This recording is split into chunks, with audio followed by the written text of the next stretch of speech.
kinsa jud ni si Santa Claus, no? Ngano mang naabot ni siya sa Pasko, ngano mang unsa may kalabutan niya sa panahon sa Pasko. Mao kini atong topic nining atong video karon. Okay, unang-una, kini si Santa Claus. Kinsa man jud ni Santa Claus? Kini si Santa Claus gikan ni siya sa gitawag og Saint Nicholas. No, kani si Saint Nicholas usa ni siya kapari sa Myra. Ini lugar sa Myra mao ni ang lugar nga diin si Pablo nahimong ang yang ruta sa dihang niadto sila sa Roma. Muni ang exchange niya ang ruta. Muning lugaraha nga naay pantalan nga diin ang barko paingon og Roma. So exchange ang iyang pagsakay, no? So kini si Saint Nicholas, ang story gud ani kaning ang iyang ginikanan is a wealthy, no, wealthy. Ana bang dato kayo ang iyang pamilya. So ang iyang ginikanan sa diyang nangamatay ang ginikanan, dako kayo og gibilin niya nga mga kabtangan o mga bahandi. So kani si Saint Nicholas usa man ni siya ka pari, no, priest man ni of Myra. So ang iyang nabatasan katong mga nabilin nga mga kabtangan, mga bahandi nga gihatag sa iyang ginikanan, kibilin niya, iyang gihimo nabantog siya sa pagkamangyatagon. That's why gitawag ni siya og noble in giving, a noble man in giving. No, gitawag ni siya na nabantog siya sa pagkamangyatagon o sa pagkamapaubsanon. That's why kining nahimo ni Saint Nicholas usa ka maayo nga ehemplo sa pagkamangyatagon. So ngano man nga naabot man sa punto nga gitawag siya og Santa Claus, no? Tungod kay si Saint Nicholas ang iyang behavior is mangyatagon.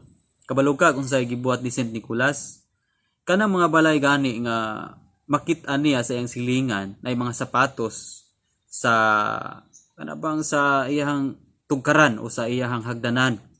Kung dunay mga sapatos, no, pagkagabi iya nang suruyon mo ni ang kinaiya. Suruyon niya na niya dili niya kawaton. Kundili iyang pamutangan og mga kwarta. No, pamutangan niya mga kwarta. So pagkaugma matingala ang mga tag-iya nga na may kwarta ang ilang sapatos nga gipalugpit, gisulod ba dito sa sapatusan. Sa kanang inig-ana nimo sa imong tiil. So gisulod dito ang mga kwarta.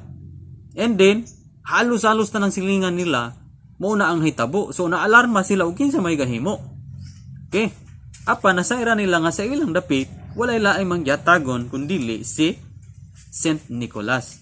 That's why diha nahimugso ng pagkamangyatagon, no? Diha nahimugso nga gitawag siya noble man, a noble person in giving. So dili lang kay kana kung magabii man iyang pamaagis pagsulod og kwarta ngadto sa mga sapatos, usapos mga pamaagi sa iyang paghatag, ang mga panimalay itsahan niya og kwarta. Kung dunay abri ang bintana sa panahon sa kagabion, niya muagi siya, iya kini pang itsahan og kwarta. Okay? So walay laing napasangilan sa mga tao kundili si Saint Nicholas usa ka pari nga naghimo niini. That's why gitawag siya og a noble person in giving. So karon ngano man gi-insert ni siya sa Pasko? Kana ba ngano mang naabot man siya sa Pasko, gitawag na siya Santa Claus. Okay, si Saint Nicholas namatay siya December 6, no? Namatay na siya December 6 na 343 in 343. So December 6 namatay si Saint Nicholas. Muna nga sa ulo gi-celebrate sa mga tawo sa iyang dapit ang kamatayon niya, no? Ang kamatayon niya gi-celebrate sa mga tawo sa iyang dapit og naa ang nahitabo anang kanang gitawag og paghinatagay, no? Diha nga tayong gi-celebrate nila ang paghinatagay. That's why kanang Santa Claus, matingala kang anong umugawas na gani Santa Claus, ang pasabot dayon sa mga kabataan nga manghatag dayon og kindi, no, manghatag dayon og mga dulce. Okay? Kay kani manggod nagsugod man ni Saint Nicholas nga manghatagon siya.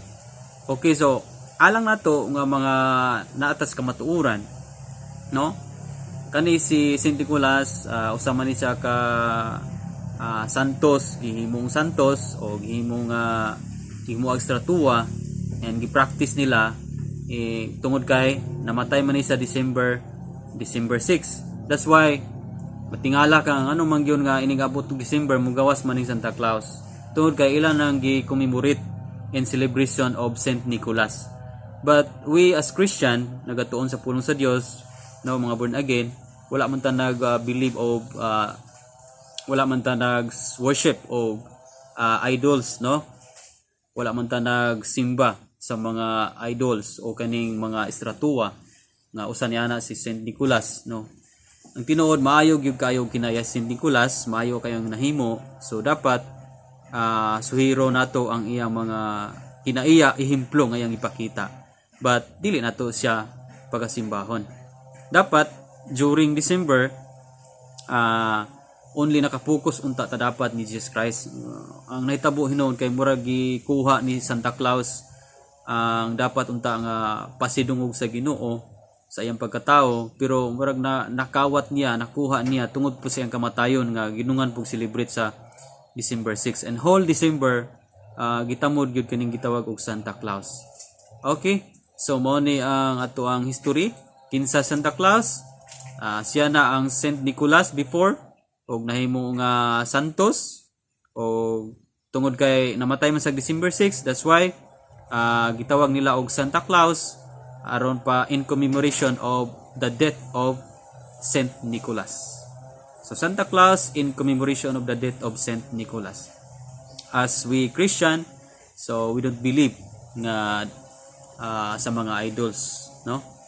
No, dili wala ta nagtuboy og mga idolo, dili only Jesus Christ ang ato ang gituboy in this season, no? In this December dapat Jesus Christ ang atong matuboy.